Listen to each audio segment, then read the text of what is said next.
Welcome back to Zelda Week. So, it has now been, at this point that you probably see this, about 2 months since Age of Imprisonment, which means that we are officially done with Era of the Wild. Now, we were fully under the impression that after Tears of the Kingdom, we would be completely done with Era of the Wild. So we were wondering for a long time, what was going to happen next, because they told us, that, that's it. We're not doing anything else with this universe. I think we've done everything that we can and everything that we need to do when it comes to this universe or this world, this version of Hyrule, right? So we're like, okay, that's cool. We've been on it for almost a decade, So we were like, all right, cool. Whatever's gonna happen next. And then they gave us our fully canon spin-off with Age of Imprisonment that took place right before the events technically before the events of Tears of the Kingdom. And that's cool. It's good that we got something for 2025 in terms of Zelda. Kind of weird that they didn't save that for...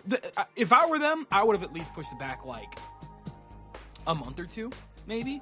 Unless they have bigger plans, right? Which, again, like I said in one of the videos that's going to come out this week, I don't know when you're going to see it, but I was concerned about, how they were going to go about releasing stuff for the 40th anniversary, right? Because that is this year. That's 2026, right?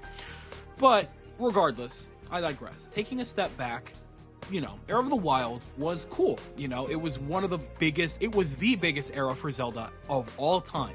There's no denying that, because Breath of the Wild was the Zelda game. Like, that is what most people are familiar with now, Despite what someone may tell you, despite what an old head may tell you about Link to the Past or Zelda 1 or 2 or 3 or whatever, it's the definitive, like, Zelda brand is now surrounded by, even like, despite like the green tunic and stuff like that, that's so iconic for people, it's Breath of the Wild. It's Tears of the Kingdom. It is Era of the Wild, right? Which is, ingrained in like the title of this video, Era of the Wild and stuff like that, right?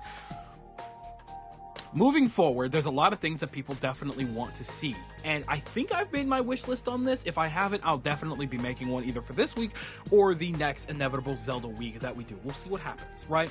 But when it comes to Zelda in particular, or specifically Era of the Wild, I felt like there was a lot of things that was unfortunately just generally missing from this era, right? Because here's the thing, I got into Zelda kind of late, but it was still before, I got into Zelda well before Breath of the Wild came out, which meant I had a generally good idea of what, people wanted, or what, I was looking forward to in terms of like an open world version of what I was so familiar with at that point in time, right? Especially with the 3D Zeldas and even the 2D Zeldas, I played most of the 3D Zeldas at this point in time, right?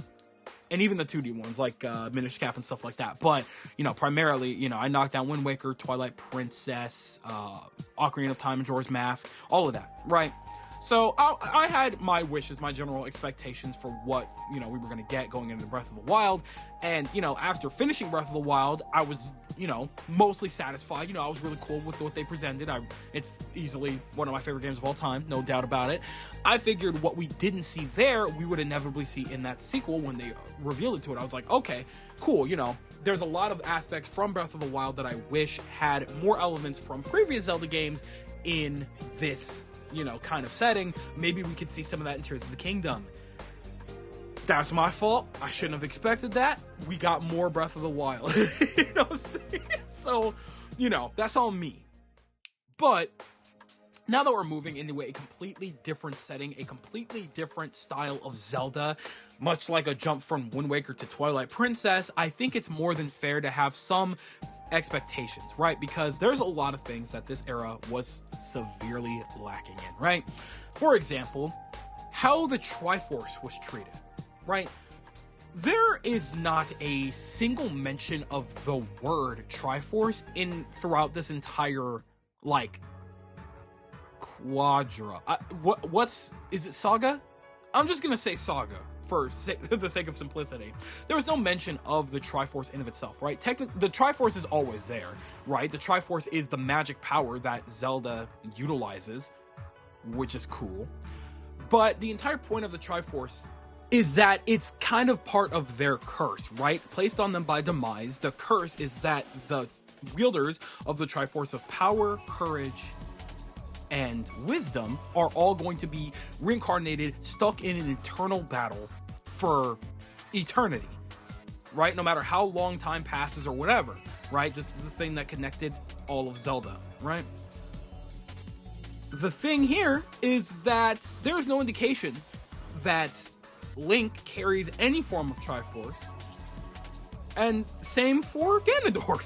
You know what I'm saying? I just feel like even if it's implied in a way, it's not strongly implied to my understanding, especially because, you know, the only time we really see the Triforce is when Zelda is utilizing her magic. Other than that, we don't see that for Link, we don't see that for Ganondorf. Their use of the Triforce is not present in Era of the Wild whatsoever, especially not in Tears of the Kingdom, right? So call me crazy on that one. Maybe, you know, the point still gets across that they are still very obviously utilizing the power of the Triforce throughout these games and things like that. It just doesn't feel as, you know, strongly, you know, implemented as it used to be. And that's kind of weird because, you know, the Triforce is a major thing that can't really be taken out of the franchise. You know what I'm saying? Even if it was, you know, more minute here, it wasn't completely taken out. It's here, just it plays a smaller role overall, maybe.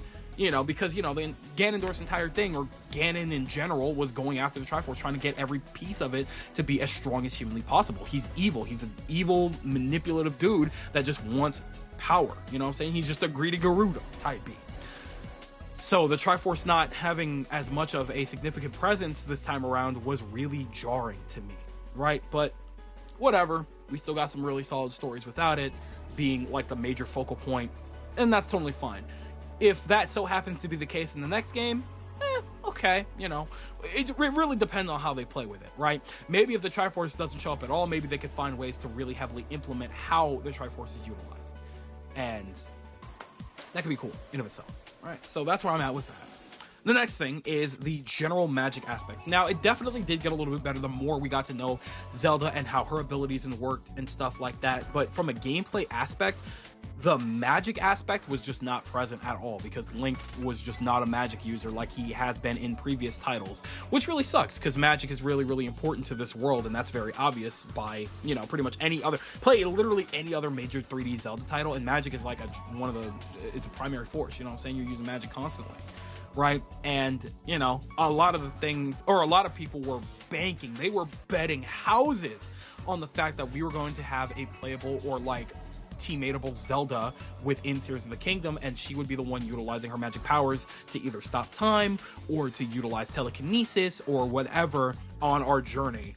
That did not happen at all, and we barely got any real magic outside of time, stopping time, and well, I guess that's not true. Whatever magic Rauru gave to us, which is like everything with the Ultra Hand and stuff like that. You know what I'm saying? So we kind of got magic, but you know, not in the way we were expecting. You know, we weren't getting our general fire magic or ice magic or whatever.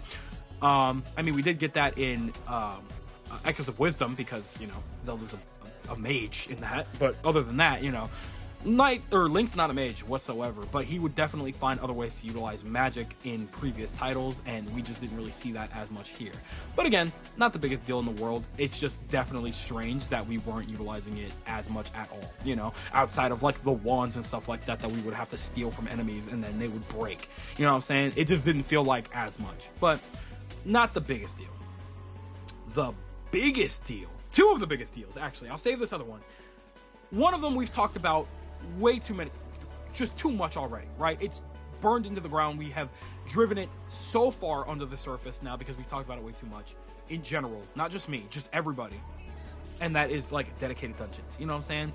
There were times in previous Zelda games where we would spend hours figuring out, you know, all the nooks and crannies of a dungeon and things like that, going in and out, you know, just learning every possible thing that we could about these dungeons so that we would remember on, you know, consecutive playthroughs how to get through them, you know. And there were so many, like, you know, unique elements to them. You know, everybody talks about water temples. Everybody talks about, like, the sand temples or lightning temples or whatever.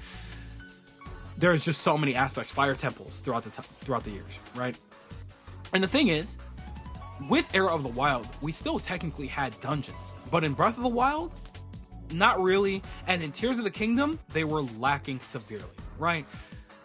The water temple in Tears of the Kingdom, the fire temple in Tears of the Kingdom, severely lacking. You know what I'm saying? Wind temple was kind of neat, but I don't know. It was kind of, that one's short and easy. And then, you know, lightning temple is the best of the four.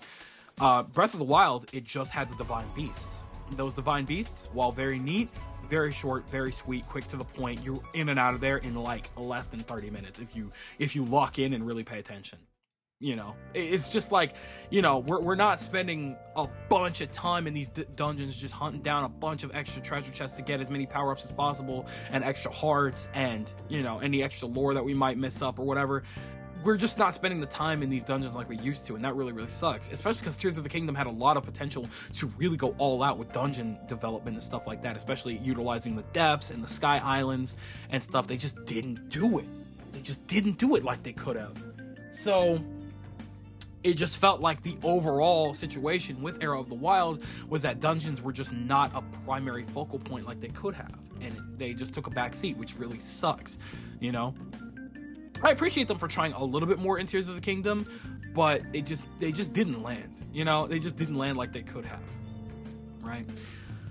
But all in all, you know, still generally neat, but lacking, right? Now, this one could be very hit or miss, because a lot of people definitely, especially in this modern age of gaming, definitely feel like doing something like this now would actually be to the detriment of a Zelda title, right? And that is a true companion, right? In a lot of other Zelda games, we usually had some like very important companion that was always usually with us. You know, we had Navi and the other fairy in Ocarina of Time, and Majora's Mask.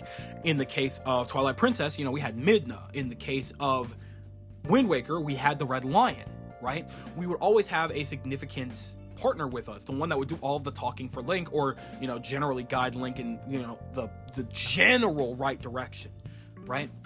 We had something. We always had somebody to talk to, somebody to interact with. One of the most mysterious things and interesting things about Breath of the Wild was that it was like we were isolated. It was so much more lonelier than we were used to. There was nobody with us for a majority of the time. And in turn, we would get all of our lore, story, and history through, you know, this post-apocalyptic version of Hyrule, where we would go around and talk to all of these different NPCs that would give us, you know, what it was like for Link to have friends and stuff like that. And we would feel a little bit more pain because now we realize exactly how lonely we are because all of his friends are already gone, you know? So it was a good trade-off. I think it was a very good trade-off in terms of in terms of Breath of the Wild, in which, you know, we didn't have that. We had instead that really, you know, important isolation so that we could get a heavier grip on the story and really feel what Link was feeling after he got all of his memories back, which was, oh my god, like, I'm like the last one. I need to go save Zelda, because otherwise,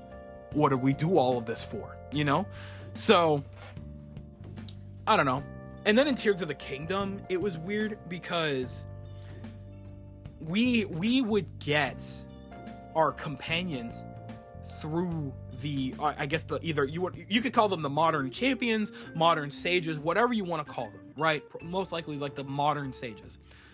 You would get their abilities so that they could walk around with you. You know, they were alongside you for the journey. The problem with that was that they weren't even the real versions of these characters. They were just clones of them because they all had to stay in their respective regions to run their areas, right? They had to do what they had to do as leaders of their respective regions. So even then, you know, you have these people with you, you're a little less lonely. It's just a little awkward because they're just like kind of weird reflective ghosts of Link's friends. So even then, it doesn't really feel like you have a true companion. Like, you don't have somebody, you know, with you all the time doing, you know, talking back to people or talking back to Link or, you know, having quips and dialogue and stuff like that, like Midna or anything like that. You know, you just don't have that. And it's like, in Tears of the Kingdom, I feel like it's a little more weird because it's just like, all right, we already had this, like, isolation thing. Now we have ghosts to follow us around. I mean, granted, you know, the end of Tears of the Kingdom brought everybody together and it shows, like, yeah, we were basically with you the entire time, in a way, you know, but it's still kind of lacking, in my personal opinion, when it comes to a companion, you know. How the sages themselves were handled, that's up for debate. I'm okay with it, but I don't know. I think we could be due for a new companion, maybe in the next title. We'll see what happens. And then one of the most important things on this list, probably the most important thing, was the fact that we were heavily lacking in musical importance, right? Of all the games that I mentioned, there was always some sort of like critical instrument, whether it be the ocarina, whether it be his lute from Skyward Sword, or whatever. What was it, a lute? Or whatever that thing was. His harp? We had our Wind Waker in Wind Waker, you know what I'm saying? We always had some form of like musical instrument that would embody like the general vibes of what to expect from that game, you know what I'm saying? This Link did not play an instrument at all. There was no importance to an instrument whatsoever, and that's super weird. That was one of the things that I was like afterwards, like realizing that I was really disappointed about, because there's always some kind of thematic like relevance, you know what I'm saying? I really would have liked a really neat little like piano or something, the way that, I don't know, just flutes, I don't know, just something. I guess a flute would be kind of redundant because we already had Ocarina of Time with the ocarina. That's almost like a flute. But I don't know, I feel like they could have played more into the instrumental situation here, especially because, you know, everything is so quiet all of the time throughout Tears of the Kingdom and Breath of the Wild, because you're out in the overworld alone. Silence. Granted, though, for the most part, I do understand what they were trying to go for. You were meant to connect with this version of Hyrule, with this world, on the most, for lack of a better way to say this, in the most earthly way possible, by, you know, interacting with all of the different animals and the people residing there, you know, just interacting with the general forest and deserts and just plains and everything. You are meant to be. You know what I'm saying? And like, I don't think music takes away from that in any way, shape, or form. And, you know, even in Tears of the Kingdom, there's like a pretty heavy emphasis on music in one of the side quests where you bring a band back together, essentially. And, you know, that's still really cool in of itself. But Link not being the one to be playing any form of an instrument is just so jarring, you know? Because for the most part, like, you know, he usually always has okay, maybe not always, like there's plenty of instances where he doesn't have an instrument, but, you know, in those games, you know, there's kind of a replacement. You know, you're not isolated like you are in this version of Hyrule. You know, Link always has like buddies with him, or like, you know, there's always like a general soundtrack, as to where with Breath of the Wild and Tears of the Kingdom, it's just the world. You know, you have little scores here and there, but, you know, you get what I'm getting at, right? Also, it's been like 2 days. I almost forgot about finishing this video. Oh my god. I thought it was done. But regardless, also sorry if you hear banging on my roof. People are working on my roof right now. But regardless, you know, that is an element that, you know, even if we do continue with the 3D, or like with the open world setting situation, I would like to see some form of return to that, if humanly possible. If not, I mean, I don't know, at least a soundtrack, like an actual, like, dedicated soundtrack. I mean, granted, there are soundtracks in Breath of the Wild and Tears of the Kingdom. You know, I love the music in these games. Don't get it twisted. But for the most part, they're not as emphasized as previous entries, is what I'm saying. And, you know, when it comes to Link having an instrument, I guess it could be here or there. It depends on who you ask and what you want to see. But, you know, I'd be cool with seeing Link with an actual instrument or some form of musical talent once again. But hey, you know what? Maybe that's just me. So that just about does it for this one. Again, sorry, this one took way longer to finish than I thought it would, and not intentionally either. I literally, like, I stopped recording because I was just like, all right, cool, I got all my points down, I just gotta go do something and I'll come back to it, and I never came back to it until now. But regardless, I have said my piece, so I'm gonna go ahead and pass the mic over to you guys, and I want you guys to tell me everything that you're thinking in the comment section below. Do you agree that with the points that I've made, this era was severely lacking in these aspects, and it kind of hurt it for you a little bit? Not that it hurt it for me per se, but regardless, you know, you think that it was definitely lacking and it could have utilized some of these elements a little bit more or better, or at all? Or are you on the opposing end? This era of Zelda did not need any of these things to shine to prove what it was doing, and the entire point of it was to not do this because it was supposed to be its own original thing. Sorry again if you can hear that. Tell me everything that you guys are thinking in the comment section below, because you know for a fact that I'm always going to be down there with you guys. But with that, it really does appear to be Skedaddle Clocks. I'm gonna go. I'm out of here. doing the great favor of dropping a like and a comment, and consider subscribing for more content just like this here. And with that, I'm gone. So thanks again. Hope you enjoyed, and I'll be seeing you guys in the next video. Doing the greatest favor, taking good ass care, and I'll see you all next time. Bye. Doing donuts in a bin. I stay funky. Battle goes wherever I am. I say fuck it. I don't know who's ready to spit. Just know you're going down where my 50 hit clips. I stay funky. Honey's taking back to the crib. I stay funky. Get the club popped off like pain. I say fuck it. I don't know.